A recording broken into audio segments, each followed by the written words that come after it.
la situación de la mujer en Occidente, concretamente, presenta una problemática grave, acuciante, puesto que está en el centro de mira de unas políticas mundialistas, como decían ahora en la presentación, que han seguido una estrategia doble. Por una parte, en las legislaciones nacionales se ha ido introduciendo esa política o esas políticas mundialistas, y esto ha venido apoyado por una acción propagandística financiada al más alto nivel. El cambio del paradigma social que afecta a la mujer de forma muy concreta no ha sido algo, desde luego, que se haya dejado al azar, ni el producto solamente de una evolución social que nos haya conducido a la situación en la que estamos. Hay un término acuñado por quienes las han puesto en marcha, que es ingeniería o reingeniería social. Podría parecer que ese es un término que hemos manejado quienes hemos estudiado el asunto, pero no. Es un término acuñado, como digo, por los protagonistas de estas políticas, que no esconden en los documentos que han acordado, que tienen firmados, que de lo que se trata es de crear una antropología completamente distinta, dinamitando prácticamente todo lo existente. Es complicado de entender, desde luego resulta un tanto agobiante en primera instancia cuando no se conoce el tema, pero realmente es lo que hay. Sorprende en principio a mucha gente porque no es algo que aparezca en prensa. Desde luego jamás los medios informan sobre estos acuerdos internacionales. En los medios lo que vemos es el resultado de la aplicación de esos programas propagandísticos, pero no aparecen los documentos sobre los cuales se basan. Los documentos que amparan, que crean la cobertura, que cubre precisamente todo este proceso.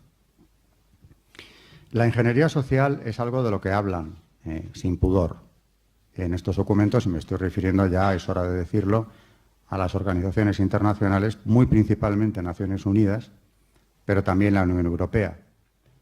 En Occidente digo que esta trama de poder, que viene desde luego presidida en su protagonismo por las organizaciones internacionales, lleva una dirección muy concreta desde hace aproximadamente, ya de forma muy clara, más de 20 años. Es en torno a los 90 cuando las cumbres de Naciones Unidas, en relación sobre todo con los problemas de pobreza, ambiente y género, han ido diseñando este programa que trata de cambiar radicalmente el rol de la mujer. Habría que decir que, por supuesto, estamos en un foro de la mujer y hay que hablar de esto en concreto, pero estas políticas mundialistas van más allá. No se trata solo de cambiar el rol de la mujer, sino del hombre también, para finalmente conseguir construir una sociedad completamente diferente a partir de unas premisas que ellos mismos han sentado y buscando la instauración de un sistema de valores y una manipulación total de las conciencias. De todo esto que estoy empezando a hablar es de lo que han hablado, es lo que han recogido por escrito, es lo que tienen acordado. Y exactamente hablan de esto, manipulación de las conciencias, configurar una sociedad completamente nueva en un intento verdaderamente sorprendente. Parece increíble que los representantes de las naciones o los que forman parte de estas comisiones internacionales o de estas agencias de Naciones Unidas utilicen ese lenguaje cuando se reúnen. Lo primero que hay que levantar es el velo sobre esto. La crudeza con la que se han expresado y con la que han determinado poner esta política en práctica. A la mujer le afecta porque, como digo, su rol tiene que cambiar de una forma total. Naturalmente se han encontrado un buen trecho del camino ya realizado. Podríamos remontarnos a toda la evolución social de los 60, podríamos ver cómo además esto ha sido inducido por fuerzas que no dan la cara, generalmente. Ahora, en la presentación se hablaba de una especialidad que yo he ido adquiriendo en los últimos años sobre el tema de la masonería. Y desde luego no se puede entender quién está detrás de estas políticas mundialistas sin conocer sus estrategias. No digo, por supuesto, que todo lo que ocurre y que estas políticas mundialistas sean una labor o una consecución de la secta masónica, que, por cierto, es una trama enormemente amplia que tiene a su servicio o colabora con otras organizaciones, lo que en el siglo XX le ha dado una expansión muchísimo mayor. Son las llamadas organizaciones pantalla de la masonería, que, independientemente de eso, tiene una presencia muy fuerte en Naciones Unidas, no de ahora, sino desde su misma Constitución. Ocurre que en los años 40, por supuesto, dar el paso que se está dando ya a partir de los 90 resultaba prácticamente imposible, porque la sociedad occidental tenía que ser convenientemente preparada para ese cambio de paradigma tan radical. Y en torno a los 90, finalizando ya el siglo pasado, consideraron que había llegado la hora. Entrábamos además ya en el final de un periodo histórico que se termina con la caída del muro de Berlín, con la Guerra Fría, recién finalizada. Emergen una serie de problemas para Occidente que no eran visibles, o no tanto, antes de ese final de etapa. No estamos ya en la edad contemporánea, estamos en algo nuevo completamente, que hemos bautizado por ahora como historia del tiempo reciente. Ya veremos cómo queda consolidado después. Así que se trata, como digo, de desvelar, o voy a intentar hacerlo hoy, a qué obedece ese cambio de paradigma o cómo se ha ido realizando. El término de ingeniería social aparece en esas cumbres celebradas o auspiciadas por Naciones Unidas, en las que han participado organismos que dependen de este organismo, las agencias de Naciones Unidas y otros muchísimos organismos de menor rango, pero importantes, incluyendo ONGs con un papel fundamental, reconocidas y representadas en Naciones Unidas. En definitiva, ha habido una colaboración de diferentes asociaciones, organizaciones, etcétera, que dependen en última instancia o están amparadas por Naciones Unidas. Estas cumbres, que como digo tuvieron lugar a partir del año 90-91, han ido configurando todo un programa que se va cumpliendo de forma inexorable y estamos asistiendo ya a una de sus últimas etapas, lo que no significa que obligatoriamente tengan que tener éxito, o al menos no en un 100%, porque acabaremos viendo que, a Dios gracias, hay una reacción muchas veces por parte de algunos gobiernos y de la misma sociedad, que no siempre es permeable a toda esta campaña, todo este lavado de cerebro, toda esta manipulación masiva, sistemática, que cuenta con unos medios no poderosos, sino mucho más que eso. Voy a mencionar solo algunos ejemplos de cómo en las cumbres en cuestión se empezó a hablar de ingeniería social como un objetivo a cumplir. Y está bien puesto el término, es ingeniería, porque hay un plan previo que se va cumpliendo de acuerdo a una estructura perfectamente establecida para conseguir un objetivo final. Hablaba antes de masonería y hay una palabra de orden en el grado 33 que es ordo ab cao. El orden viene del caos. Hay que dinamitar para construir. Esto tiene un precedente en la secta, ya en los Rosacruz, la primera secta secreta que nace ya en el siglo XVII y que precisamente sus manifiestos hablaba ya de conseguir dejar el mundo como Adán lo encontró, es decir, arrasar con todo, incluyendo la civilización cristiana, por más que quienes le dieron vida a esta secta Rosacruz eran protestantes, como lo serán también los primeros masones que fundan la actual masonería en el siglo XVIII en Londres. Ordo ab cao, es decir, no dejar nada de lo anterior, o dejar lo mínimo posible. En la cumbre de Estambul, por mencionar un primer ejemplo, celebrada en 1996, su secretario general, Wally Andow, dice, y esto está recogido en el documento programático, que se trataba de buscar cambios en el estilo de vida, que llevarían a la caducidad, literalmente, de la familia tradicional, para conseguir su reemplazo por unas nuevas formas de familia. Y surge entonces ya la manipulación del lenguaje. A la única familia real se le pone el apellido de tradicional, como si fuera una opción más entre muchas, y empezamos a ver, o ellos empiezan a proponernos, toda una serie de agrupaciones humanas que realmente no se pueden considerar familia, pero que proponen como una alternativa a la que llaman tradicional.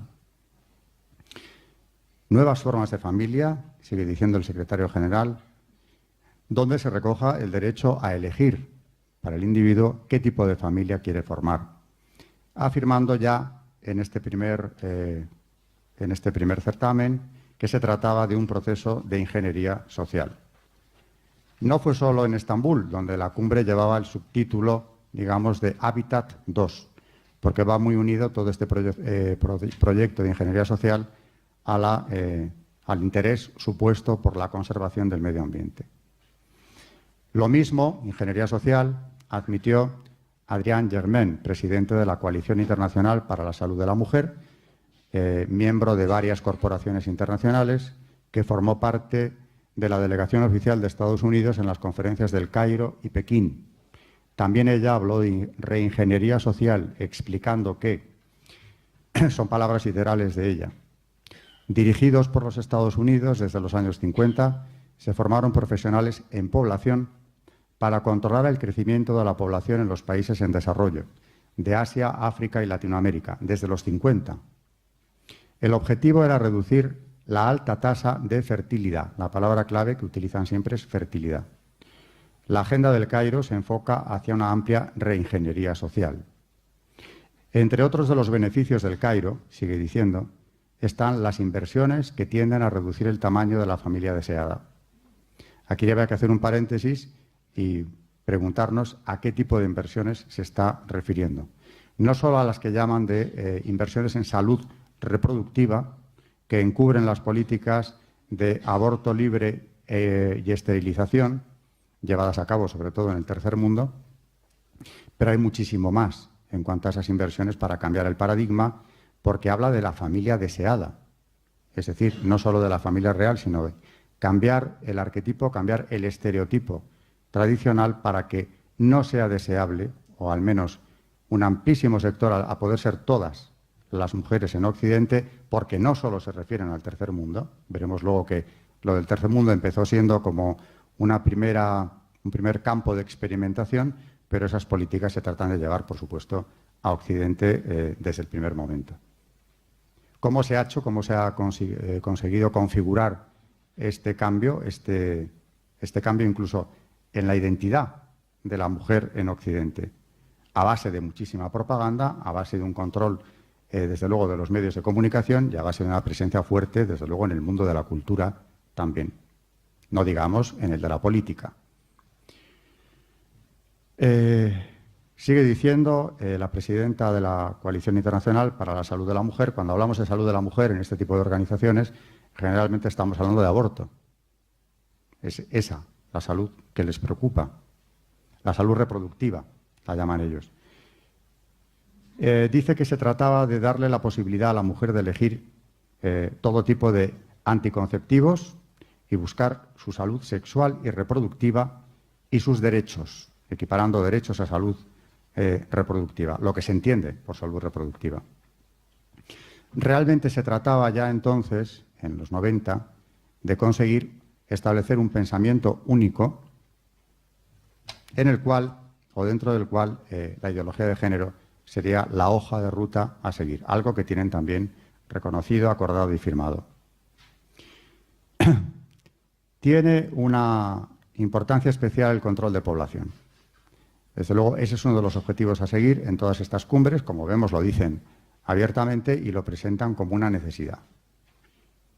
Entre otras cosas, porque este análisis puede dar lugar a muchos comentarios, hay una condena del Papa Juan Pablo II, ya entonces, cuando se dirige a los científicos en el centro Ettore Majorena, cuando presenta el problema de que se puede estar dando ya una carrera de acaparación de los bienes de la tierra por parte de unos pocos privilegiados para sentar las bases de una nueva guerra fría, norte-sur en este caso, desaparecida la primera guerra fría entre el bloque comunista y el mundo libre.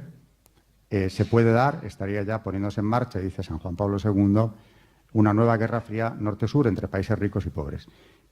¿Qué hay de cierto en esto? O, mejor dicho, ¿qué puede avalar estas palabras de Juan Pablo II? Pues lo que viene a continuación, lo acordado en esas cumbres, va a darle la razón porque, como digo, se trataba de reducir la fertilidad, parece ser, primero en el mundo pobre.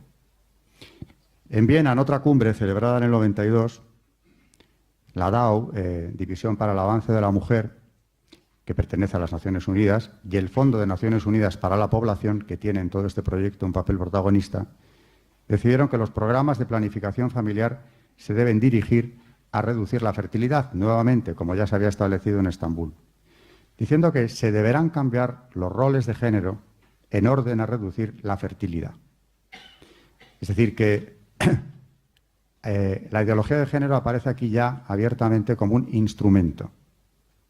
No solamente la consecución de una ideología que les puede parecer más o menos defendible o mejor que el estereotipo tradicional, sino un instrumento necesario, el cambio del rol, para lograr esa caída de la fertilidad.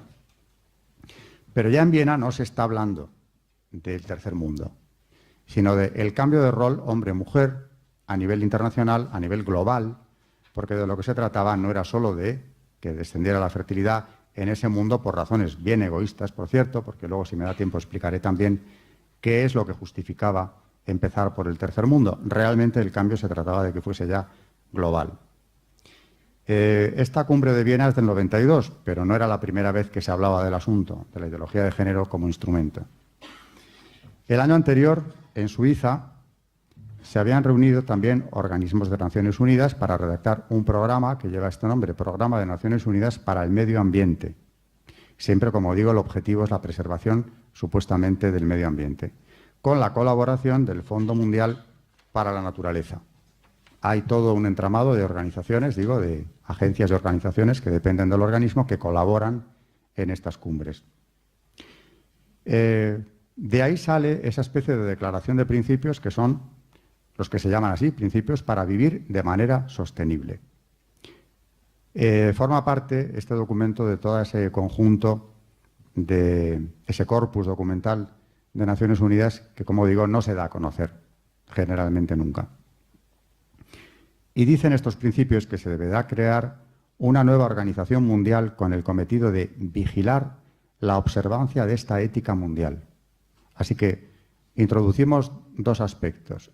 Se trata de crear de la manera más artificial una nueva ética, como si eso fuera posible, es decir, dinamitando naturalmente los principios fundamentales, los inamovibles, una nueva ética consensuada. Y no solo eso, sino de crear también una organización que vigile a nivel internacional por la observancia del cumplimiento de esta ética nueva mundial, en orden a la reducción de la fertilidad global. Global es el término exacto que se emplea ya en estos principios, no se habla ya del tercer mundo, aunque tampoco eso estaría justificado de ninguna de las maneras. Esta organización desempeñará con respecto a la sustentabilidad mundial una función similar a la que desempeña Amnistía Internacional en relación con derechos humanos. Es decir, que tiene que haber un organismo con capacidad, con autoridad internacional, que vele porque los principios de la nueva ética recién creada se apliquen, de hecho, se vayan introduciendo en las legislaciones nacionales. Debe configurarse una conciencia a nivel individual completamente nueva. Hay que moldear una conciencia nueva. Sigue diciendo esta declaración de principios para vivir sosteniblemente que para poder adoptar esta ética de vida sostenible, los individuos deben reconsiderar sus valores. Es decir, hay que introducir un corte, esto es una acción puramente una intervención artificial, para que los valores de los individuos cambien y modificar sus comportamientos. La sociedad debe promover los valores que están en consonancia con la ética de vida sostenible y desalentar a aquellos que sean incompatibles con ella. Es decir, que de una manera utilitaria aparece como que para el equilibrio del medio ambiente hay que cambiar la ética. Y una vez cambiada, crear organismos que vigilen que se cumpla ese objetivo. De manera que paternidad, no solo la maternidad, paternidad y maternidad dejan de ser un asunto personal del individuo para convertirse en un tema político, puesto que en esa decisión va, o lo presentan así, el futuro de la Tierra, del medio ambiente. Poco antes, de esta Declaración de Principios, la UNESCO ya había elaborado también documentos parecidos en el año 91, presentando unas bases para una nueva ética universal de vida sostenible. Nueva ética para lograr esa vida sostenible, que es el antecedente más directo de la Carta de la Tierra. Según la UNESCO, esta nueva ética universal debe informar las leyes nacionales de todos los países. Por supuesto, aspira esta agencia a que esta ética no sea algo simplemente que está ahí o que pueda influir de algún modo, sino que se traslade a las legislaciones nacionales. Y también insisten a las conciencias de los ciudadanos. Y dice, poniendo un ejemplo, la decisión de tener una familia grande o pequeña tiene consecuencias en toda la sociedad nacional e internacional. Es imperativo moral de los Estados fomentar la familia pequeña. Sigue diciendo la UNESCO en este documento que el progreso industrial, y aquí viene la justificación de por qué controlar la natalidad de los países pobres, el progreso industrial de los países desarrollados no se extenderá a los países del tercer mundo. Parece una frase, más bien una sentencia sobre estos países. Agregando que la única causa, por lo tanto, de deterioro ambiental que puede venir de ellos es el factor demográfico. Y añade que es intolerable que los pobres, que serán mayoría en el futuro, dañen los ecosistemas del mundo por tratar de desarrollarse a cualquier precio. Es decir, no se les debe permitir por la contaminación que eso traería, y además hay que controlar su población porque van a contaminar en cualquier caso, porque seguirán creciendo aunque no se industrialicen. No es raro que la UNESCO trate de imponer una nueva ética, estableciendo un relativismo total, que ya estaba prácticamente implantado a nivel internacional, pero hay que ver que este organismo, insisto que lo que nos encontramos a partir de los 90 tiene precedentes muy arraigados décadas antes. Ya en sus orígenes, cuando se crea la UNESCO, su primer presidente, Julian Huxley, escribía en un folleto que publicó entonces explicando a qué aspiraba la UNESCO: nada hay irrevocable ni eterno en ética. Nos parece sorprendente una afirmación como esta, pero nos está presentando una alternativa como una ética consensuable. Es decir, la ética, por supuesto, no procede de unos valores fundamentales, de unos valores inamovibles, sino todo lo contrario. Para ellos, la ética, para el presidente primero de la UNESCO, es algo que hay que consensuar, que evoluciona, que cambia, que depende del momento. En su obra, UNESCO, su objetivo y su filosofía, defiende reiteradamente esta visión de esa ética consensuable. Claro que la UNESCO se había fundado 2 años antes, en el 46, sobre los trabajos de una conferencia de ministros de educación de todas las naciones aliadas, las que habían participado en la formación de Naciones Unidas, que habían nombrado una comisión presidida por Gilbert Murray, helenista británico, que era miembro de la Gran Logia Unida de Inglaterra. Por lo tanto, tenía una visión sincretista de la religión y, desde luego, alternativa en cuestiones de ética. Coincidía plenamente con el sincretismo de las Naciones Unidas, por supuesto. Por eso allí, desde los años 50, en la misma sede, existe el templo llamada Sala de la Meditación, bautizada así por el secretario general en 1957, el masón sueco Dag Hammarskjöld, que catalogó la piedra colocada en el centro de esta Sala de la Meditación, la piedra cúbica, que tiene una simbología masónica muy fuerte, como altar de la religión universal. Ya estamos dando pasos, en Naciones Unidas se daban desde los 50, hacia una religión universal, hacia un sincretismo que tenía que ser impuesto.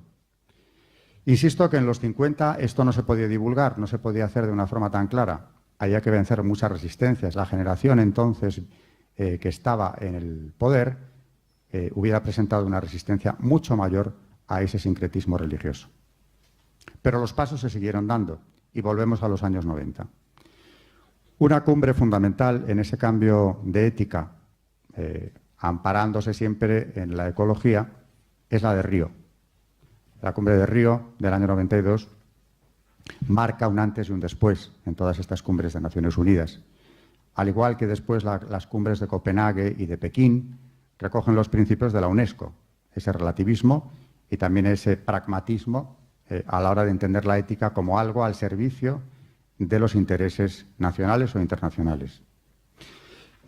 En Río se elabora una agenda que debe cumplirse inexorablemente, es la Agenda 21, o programa de acción a cumplir en los próximos años, que hablaba de programas antipobreza, basados en la imposición de metas demográficas. Volvemos a la demografía como un problema a resolver.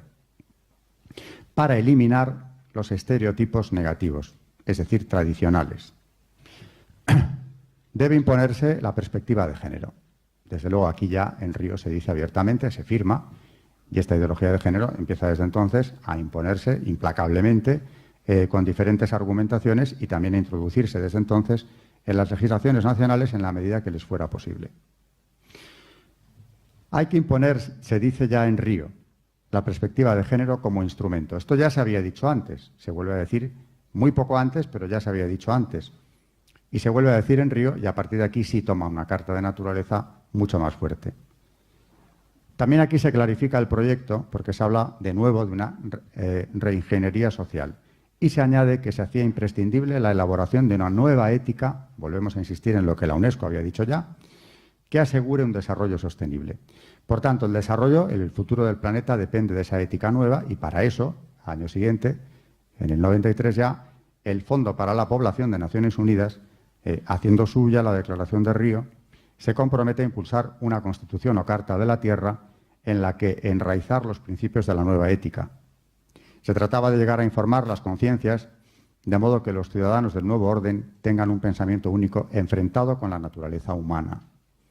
De hecho, hay una descalificación total de la ley natural a partir de ese momento con claridad, que es lo que llevó al Papa Benedicto XVI a hablar con mucho dolor en Alemania de la ley natural convertida de manera artificial completamente en una peculiaridad católica.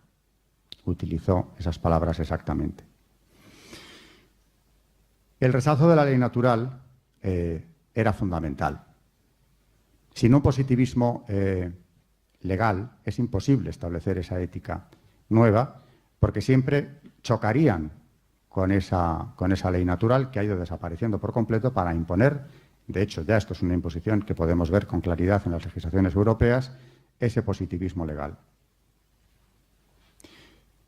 Y esto nos lleva hacia un planteamiento preocupante que tenemos que denunciar y conocer, que es que nos lleva hacia un nuevo totalitarismo, no menos brutal, lo he dicho ya más veces, que los del siglo XX.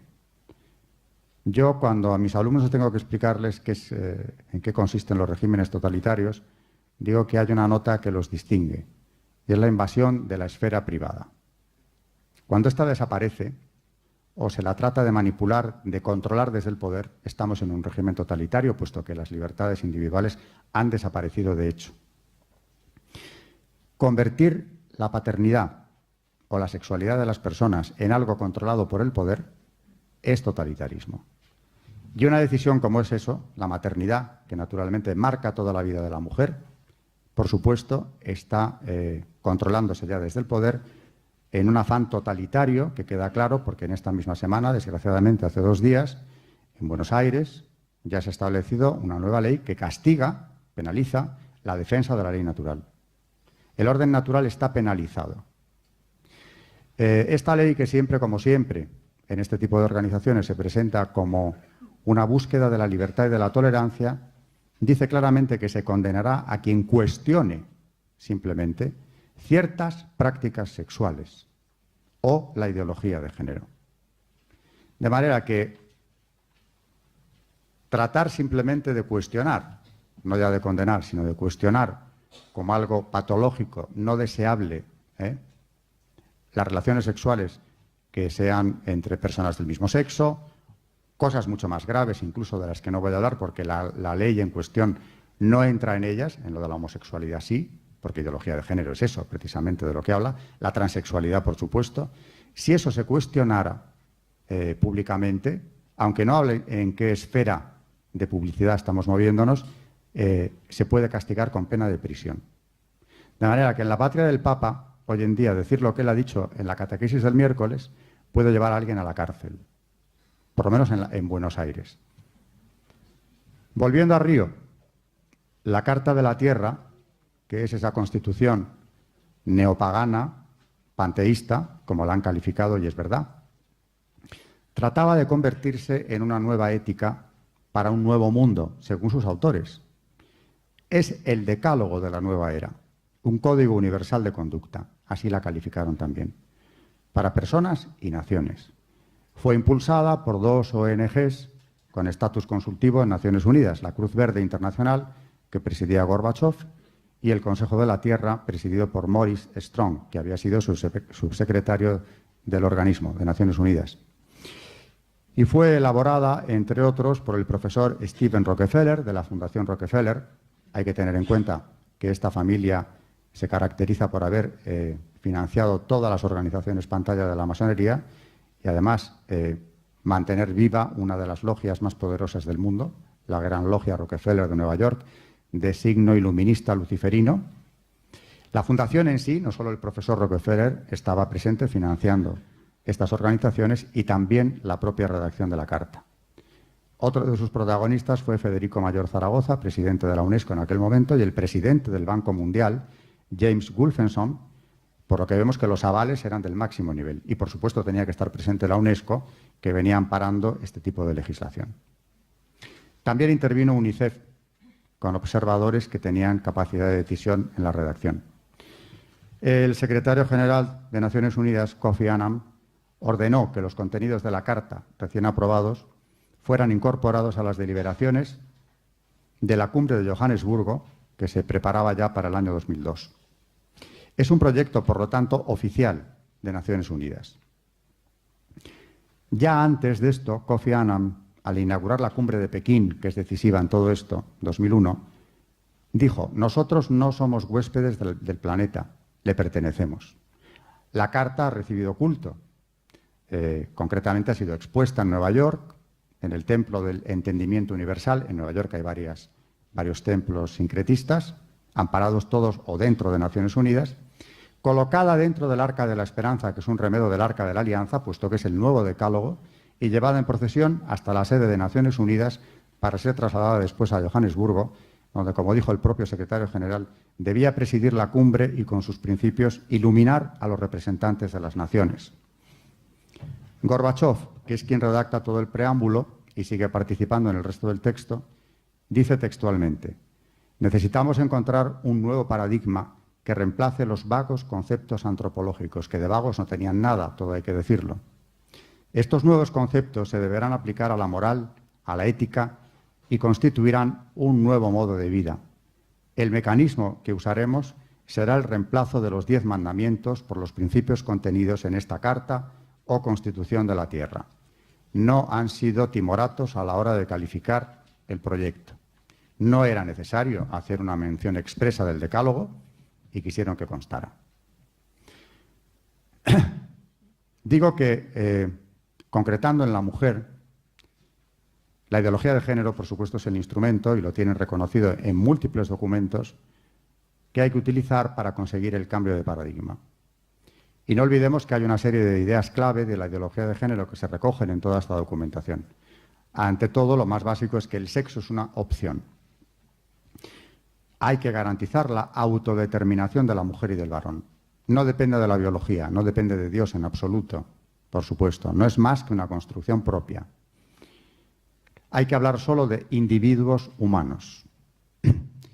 También hablan de la conquista de los derechos sexuales, fundamentalmente la orientación sexual, salud reproductiva. Todo esto está relacionado con la ideología de género, con acceso a servicios de anticoncepción y aborto.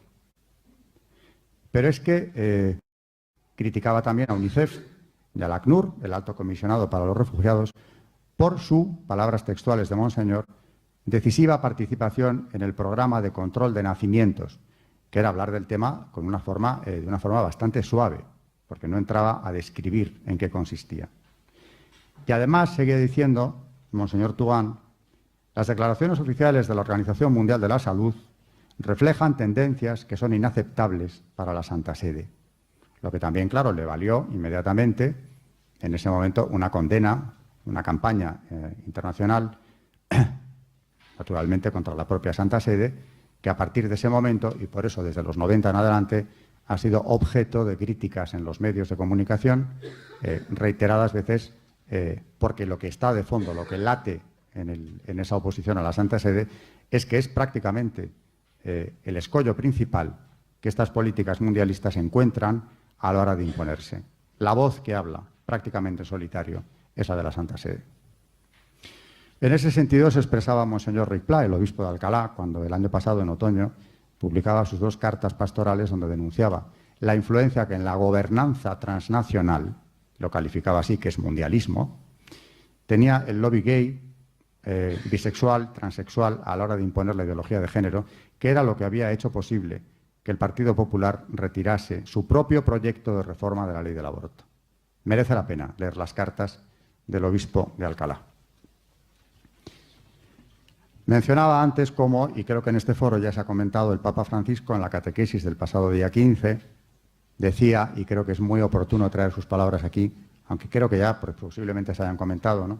Es más, creo que se ha repartido a los asistentes al foro la catequesis del miércoles, cómo nunca está de más señalar lo que ha dicho. La diferencia entre el hombre y la mujer no es para competir o dominar, sino para que se dé esa reciprocidad necesaria para la comunión y para la generación a imagen y semejanza de Dios. También ha dicho que la ideología de género trata de imponerse desde los poderes públicos, algo evidente. La escuela y los medios de comunicación, sabe perfectamente la Santa Sede de qué está hablando, y que ha impregnado las ideologías modernas. El ser humano no se comprende sin la relación entre hombre y mujer, sigue diciendo el Papa, y añade una opinión personal que le traerá muy graves consecuencias previsiblemente. La ideología de género es la expresión de una frustración y de una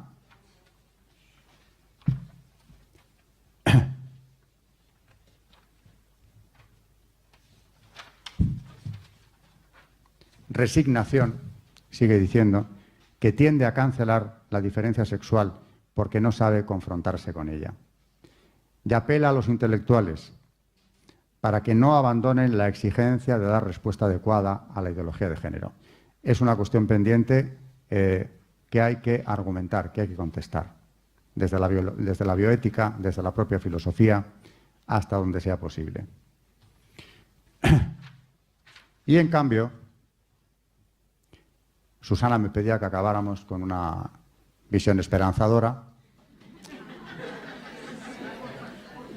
A pesar de todo esto, yo tengo varias visiones esperanzadoras, no solo una, porque es cierto que estas políticas mundialistas han fracasado ya muchas veces. Concretamente, en los años 70, el presidente Ford, que era muy partidario de ese mundialismo, pensaba que para fines de la década estaría ya totalmente establecido ese gobierno mundial, o al menos conseguir la concentración del poder político a nivel mundial en 3, máximo 5 puntos de toma de decisión. No se logró, ni muchísimo menos, ya han pasado bastantes años. Pero, por otro lado, decía, algunos gobiernos escapan al control de Naciones Unidas o de los organismos, aunque otros no, y además están en plena sintonía con ellos, pero algunos escapan, y la sociedad escapa también a estos controles.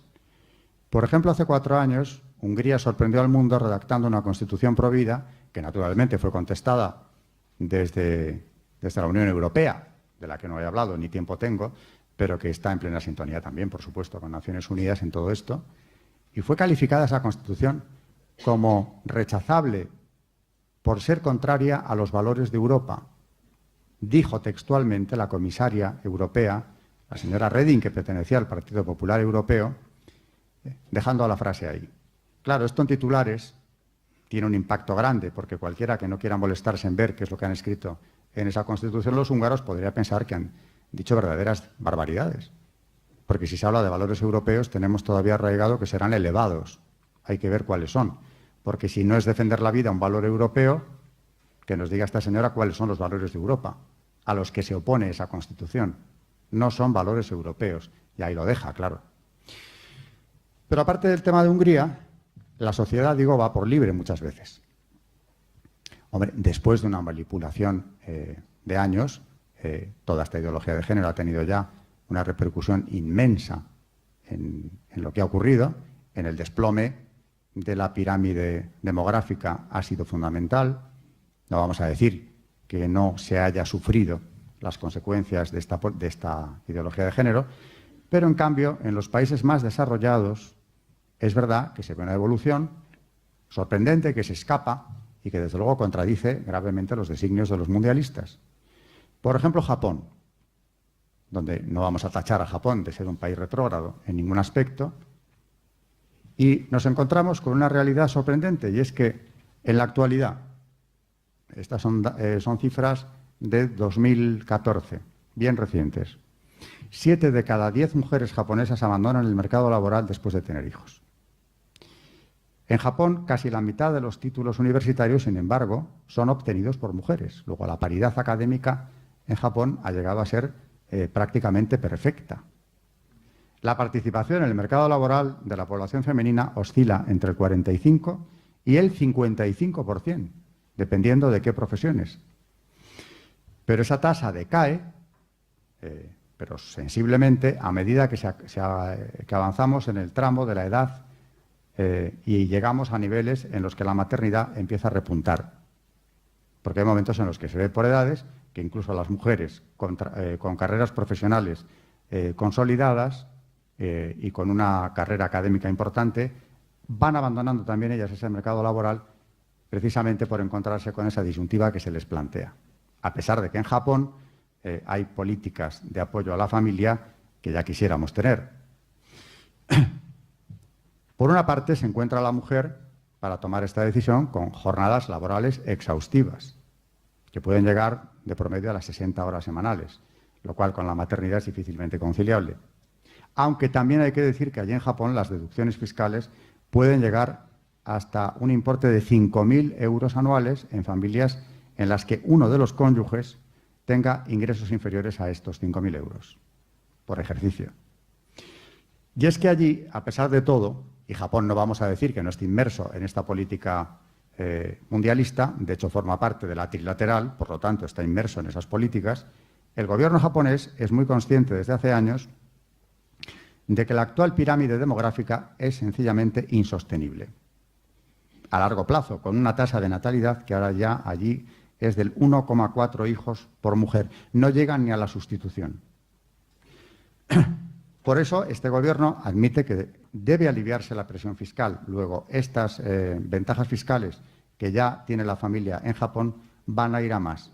Y este proyecto ya está poniéndose en marcha, empezará a ser aplicado seguramente en el próximo ejercicio. Hace pocos años, el gobierno japonés impedía, por ejemplo, que el sector privado ofreciera servicios de cuidado infantil, algo que ha sido derogado en el 2000. Toda ayuda es poca y, desde luego, la del sector privado habrá que tenerla en cuenta, aunque se controle. En Estados Unidos ha ocurrido algo muy parecido y muy sorprendente, pero muy revelador. Desde el año 2000 ha cambiado radicalmente la tendencia y crece el número de americanas con hijos menores, incluso de 18 años, que han decidido no trabajar. Sin que esto sea lo deseable, por supuesto, pero es que digo, es la disyuntiva que se encuentra la mujer occidental. Y esto es un cambio de tendencia fuerte, porque desde 1967, donde ya se aprecian los resultados de la revolución cultural de los 60, la revolución fuertísima, de la que habría que hablar también con calma, digo que en aquel año 67 el 49% de las mujeres americanas con hijos decidían no trabajar. Y ya era una tasa mucho más baja de lo que había sido hasta entonces. Pero es que desde entonces hasta el 2000 la tasa llegó al 23%. Y ahora, en los últimos 5 o 6 años, ha repuntado, ya son el 30% de las mujeres americanas las que abandonan el mercado laboral. ¿Qué ha ocurrido allí? Pues tenemos dos variantes. Por una parte, las mujeres que tienen los sueldos más bajos, o familias con los sueldos más bajos, en las capas más bajas también de la sociedad americana, que piensan que el segundo sueldo que se les va en cubrir los gastos que no tendrían si uno de los progenitores trabajara en casa, de manera no remunerada, por supuesto, no compensa percibirlo porque se les va en eso, lo cual también es algo que el Estado debería corregir. Pero lo más sorprendente no está ahí, sino en que un cuarto, es decir, la cuarta parte de las madres de familia que son amas de casa, por una opción personal y libre, tienen estudios universitarios. Y muchas también de esa cuarta parte han abandonado su carrera profesional para ocuparse de sus hijos. Aquí se invierte la motivación, no es por pobreza ni porque el segundo sueldo se les vaya en pagar esos gastos, sino al contrario, son sus maridos, lo que nos habla de que son matrimonios estables, por cierto, sí tienen sueldos altos y piensan, por tanto, ellas, que son las que deciden, que su sueldo no es imprescindible, aunque desde luego sufran las consecuencias de perderlo, y por ello eligen quedarse en casa. Y eso en una sociedad donde la mujer ocupa el 60% de los puestos de trabajo, con mayor tendencia a crecer. Puestos de trabajo, me refiero, está estudiado, de los que tienen más futuro y de los que van en alza. Están por encima de la media masculina. Y aún así, ellas te van también a casa. Que es lo que no debería tener que ocurrir, y de esto yo creo que ya se ha hablado aquí al hablar de conciliación, ¿no? En Suecia ocurre lo mismo. Hablaba con Susana antes de entrar aquí de cómo se han retirado las subvenciones, las cátedras de ideología de género, para tratar de implantarlas plenamente en la sociedad.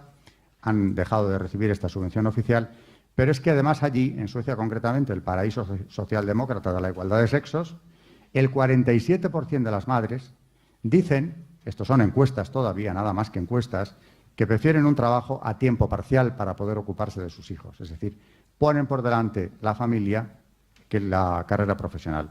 Ya un 20% que dice que prefiere no trabajar en absoluto fuera de casa, es decir, dejar de tener un trabajo remunerado para poder hacerlo plenamente. Y en cambio, cuando se consulta al hombre, prefiere, en un porcentaje mucho mayor, asumir el rol tradicional, es decir, las sociedades más desarrolladas van en contra de los nuevos roles que la ideología de género trata de imponer y lleva imponiendo de manera clara durante años. Ya se me ha agotado el tiempo, aunque el tema, por supuesto, da para muchísimo más, pero yo pretendía solo hacer una exposición que a la vez fuera una denuncia de lo que la ideología de género, para qué está sirviendo, cómo se está utilizando y cómo el rol de la mujer no ha sido ni mucho menos cambiado de una manera espontánea, sino que desde hace ya décadas se está cambiando de la manera más artificial y, desde luego, en contra de ella y de su propia realización personal. Porque desde el momento en el que se considera la maternidad como una lacra, estamos yendo contra la propia naturaleza de la mujer. Y no tengo más que decir en este tiempo.